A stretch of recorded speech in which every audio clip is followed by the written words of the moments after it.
नमस्कार, जीएस केंद्र में आपका स्वागत है। हम लोग बिहार दरोगा, बीपीएससी, एईडीओ, बिहार एसएससी दोनों सीजीएल और इंटर लेवल और बीपीएससी टीआरई 4 के लिए हम लोग महत्वपूर्ण प्रश्नों को देख रहे थे और इस क्रम में हम लोग कांग्रेस को देख रहे थे। हम लोग एक बार कांग्रेस देख चुके हैं और आज हम लोग कांग्रेस के दूसरे पार्ट को देखेंगे। एक एक करके हम लोग प्रश्नों पर आते हैं और पहला प्रश्न जो है हम लोगों का है वो है कि कांग्रेसी बनो का नारा किसने दिया था। कांग्रेसी बनो का नारा बदरुद्दीन तैयब जी के द्वारा दिया गया था और ये बदरुद्दीन तैयब जी मद्रास में कांग्रेस के अध्यक्ष थे मद्रास अधिवेशन में, और उसी अधिवेशन में उन्होंने कांग्रेसी बनो का नारा दिया था। और पीछे के वीडियो में हमने ये भी बताया था कि बदरुद्दीन तैयब जी कांग्रेस के पहले मुस्लिम अध्यक्ष भी थे। हम लोग दूसरे प्रश्न को देखते हैं। दूसरा प्रश्न है, किसने कहा था कि कांग्रेस का दूसरा नाम राष्ट्रीयता है। कांग्रेस का दूसरा नाम राष्ट्रीयता कहने वाले आनंद चारलू हैं। आनंद चारलू ने कहा था कि कांग्रेस का दूसरा नाम राष्ट्रीयता है और इन्होंने नागपुर अधिवेशन में इसे कहा था कि कांग्रेस का दूसरा नाम राष्ट्रीयता है। तो आनंद चारलू इसका सही आंसर होगा। अगला प्रश्न है, कांग्रेस को संबोधित करने वाली पहली महिला कौन थी। यहां पर संबोधित करने वाली महिला को पूछा गया है कि संबोधित करने वाली पहली महिला कौन थी। तो कादम्बिनी गांगुली कांग्रेस को संबोधित करने वाली पहली महिला हैं और ये भारत की पहली महिला ग्रेजुएट भी हैं। ठीक है, तो सबसे पहले इन्होंने ही कांग्रेस को संबोधित किया था। ये कांग्रेस को संबोधित करने वाली पहली महिला। अगले प्रश्न की तरफ आते हैं हम लोग। अगला प्रश्न है, कांग्रेस के किस अधिवेशन में पहली बार महिलाओं ने भाग लिया। ठीक है, तो मुंबई अधिवेशन 1889 में पहली बार कांग्रेस के अधिवेशन में महिलाओं ने भाग लिया था, परंतु महिलाओं ने यहां पर कोई भाषण नहीं दिया था। तो पहला अधिवेशन ये मुंबई अधिवेशन 1889।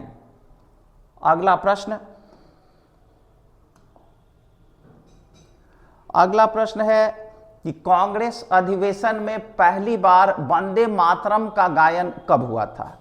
कांग्रेस अधिवेशन में वंदे मातरम का पूछा गया है कि वंदे मातरम का गायन पहली बार कब हुआ था। तो ये कलकत्ता अधिवेशन में पहली बार हुआ था, लेकिन कलकत्ता अधिवेशन से दो ऑप्शन दिए गए हैं, एक 1911 और एक 1896। तो ये कलकत्ता अधिवेशन जो 1896 में हुआ था उसी में पहली बार वंदे मातरम का गायन किया गया था और इसमें रहीमतुल्लाह सयानी कांग्रेस के अध्यक्ष थे। ठीक है, तो कलकत्ता अधिवेशन में पहली बार ये वंदे मातरम का गायन। अगला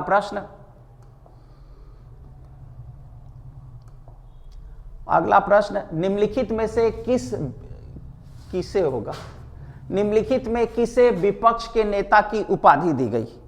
ये गोपाल कृष्ण गोखले को विपक्ष के नेता की उपाधि दी गई थी और इन्हें वाराणसी अधिवेशन 1905 में विपक्ष के नेता की उपाधि दी गई थी। तो गोपाल कृष्ण गोखले इसका आंसर हो जाएगा। अगला प्रश्न है, कांग्रेस के मंच से पहली बार स्वराज की मांग किसने की थी।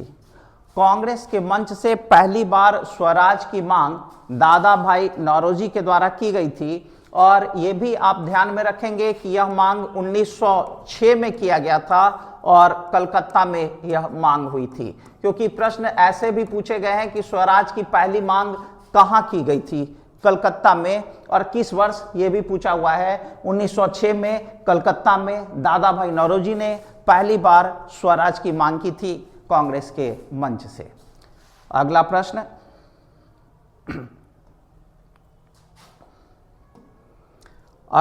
है, बिहार में कांग्रेस का अधिवेशन पहली बार कहां हुआ? बिहार में सबसे पहली बार कांग्रेस का जो अधिवेशन हुआ था वह बांकीपुर में हुआ था, पटना के बांकीपुर में, और यहां पर RN मुधोलकर कांग्रेस के अध्यक्ष थे। तो बांकीपुर इसका आंसर हो जाएगा। अगले प्रश्न पर, अगला प्रश्न है, कांग्रेस की प्रथम महिला अध्यक्ष कौन थी? कांग्रेस की पहली महिला अध्यक्ष एनी बेसेंट को बनाया गया था और इन्होंने कलकत्ता में कांग्रेस की अध्यक्षता की थी। परंतु ये भी ध्यान में रखेंगे कि ये भारतीय महिला नहीं थी, ये मूल रूप से आयरलैंड की थी। तो अगर प्रश्न हो कि प्रथम भारतीय महिला तो आंसर चेंज होगा, ठीक है। लेकिन अगर क्वेश्चन सिर्फ ये है कि कांग्रेस की प्रथम महिला अध्यक्ष कौन, तो प्रथम महिला अध्यक्ष तो एनी बेसेंट ही थी, ठीक है। पहली बार संबोधित किसने किया? तो कादम्बिनी गांगुली। कांग्रेस की पहली महिला अध्यक्ष कौन? Annie Besant. कलकत्ता में 1917 में इन्होंने अध्यक्षता की थी। अगला प्रश्न, अगला प्रश्न है कि कांग्रेस की प्रथम भारतीय महिला अध्यक्ष कौन थी? अभी इसी की चर्चा हम लोग कर रहे थे कि पहली भारतीय महिला अगर कहेगा तो आंसर बदल जाएगा। पहली भारतीय महिला कहेगा तो सरोजनी नायडू हो जाएगा, और सरोजनी नायडू ने 1925 में कांग्रेस की अध्यक्षता की थी और ये प्रथम भारतीय महिला हैं जिन्होंने कांग्रेस की अध्यक्षता की। अगला प्रश्न, अगला प्रश्न है, तिलक ने किस अधिवेशन में कहा था कि स्वराज मेरा जन्मसिद्ध अधिकार है? ये तिलक ने स्वराज मेरा जन्मसिद्ध अधिकार है और इसे मैं लेकर रहूंगा, ये किस अधिवेशन में तिलक ने कहा? तो ये लखनऊ अधिवेशन में तिलक ने इस बात को कहा था। लखनऊ अधिवेशन 1916 में तिलक ने कहा कि स्वराज मेरा जन्मसिद्ध अधिकार है और इसे मैं लेकर रहूंगा।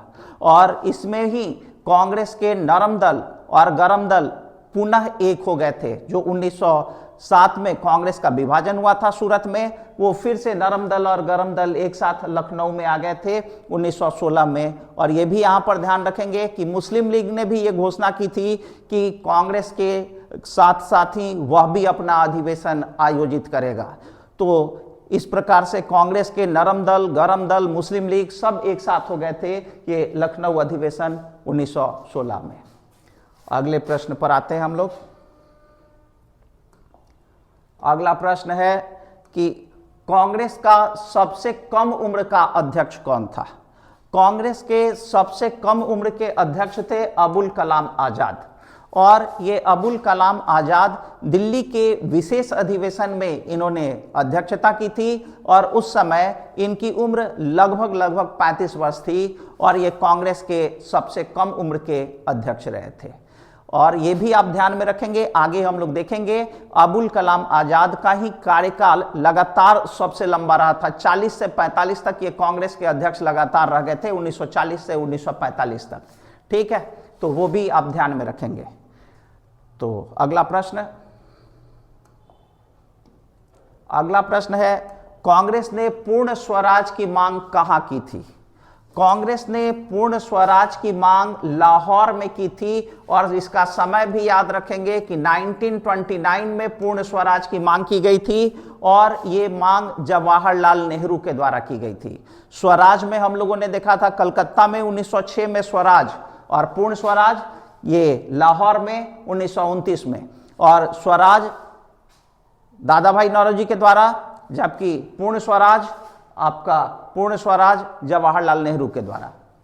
अगले प्रश्न पर आते हैं हम लोग। अगला प्रश्न, गांधी ने किस अधिवेशन में कहा था कि गांधी मर सकते हैं परंतु गांधीवाद नहीं मर सकता? ये गांधी ने कराची अधिवेशन 1931 में कहा था कि गांधी मर सकते हैं परंतु गांधीवाद नहीं। यहां युवा कांग्रेसियों ने गांधी को काला झंडा दिखाया था। युवा कांग्रेसी गांधी से नाराज चल रहे थे। भगत सिंह, राजगुरु, सुखदेव को वो फांसी के फंदे से नहीं बचा सके थे और इसी कारण युवा कांग्रेसी नाराज थे। यहाँ पर गांधी को उन लोगों ने काला झंडा दिखाया था और उसी के बाद गांधी ने यह कहा था कि गांधी मर सकते हैं परंतु गांधीवाद नहीं मर सकता। तो कराची अधिवेशन 1931। अगले प्रश्न की तरफ आते हैं हम लोग। अगला प्रश्न है, कांग्रेस के किस अधिवेशन में मौलिक अधिकार का प्रस्ताव पारित हुआ था? ठीक है, यह भी कराची अधिवेशन ही है। कराची अधिवेशन 1931 में ही कांग्रेस ने मौलिक अधिकारों का प्रस्ताव भी पारित किया था। तो यह भी आंसर होगा कराची अधिवेशन 1931। अगला प्रश्न है, गांधी जी ने कांग्रेस की अध्यक्षता कितनी बार की है? गांधी जी ने कांग्रेस की अध्यक्षता सिर्फ एक बार की है। ये 1924 में बेलगांव अधिवेशन में कांग्रेस की अध्यक्षता किए हैं। एक बार सिर्फ उन्होंने अध्यक्षता की।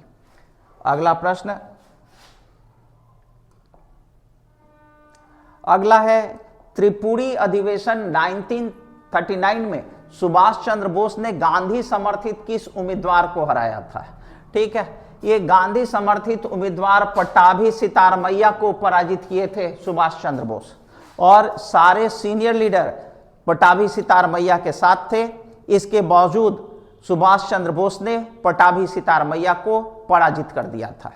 लेकिन गांधी जी से मतभेद होने के कारण इन्होंने अपना कार्यकाल समाप्त करने के पहले ही त्यागपत्र दे दिया था और शेष कार्यकाल के लिए राजेंद्र प्रसाद कांग्रेस के अध्यक्ष बनाए गए थे।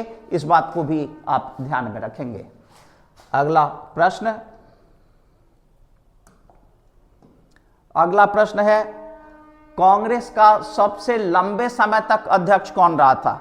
अभी थोड़ी देर पहले हमने बताया था अबुल कलाम आजाद। ये 1940 से 1945 तक लगातार कांग्रेस के अध्यक्ष रह गए थे और लगातार इतने लंबे समय तक कांग्रेस का अध्यक्ष कोई नहीं रहा था। तो सबसे लंबा कार्यकाल अबुल कलाम आजाद का। और अभी थोड़ी देर पहले हमने ये भी बताया था कि ये सबसे कम उम्र के भी कांग्रेस के अध्यक्ष थे। तो अगले प्रश्न की तरफ आते हैं हम लोग।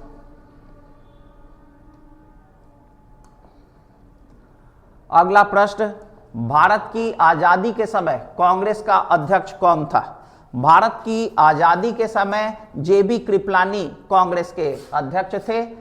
तो ये भी इंपॉर्टेंट क्वेश्चन है। आज के लिए इतना ही। कांग्रेस में जितने संभावित प्रश्न थे हम लोगों ने देख लिया। अगला वीडियो किसी और टॉपिक पर होगा। धन्यवाद।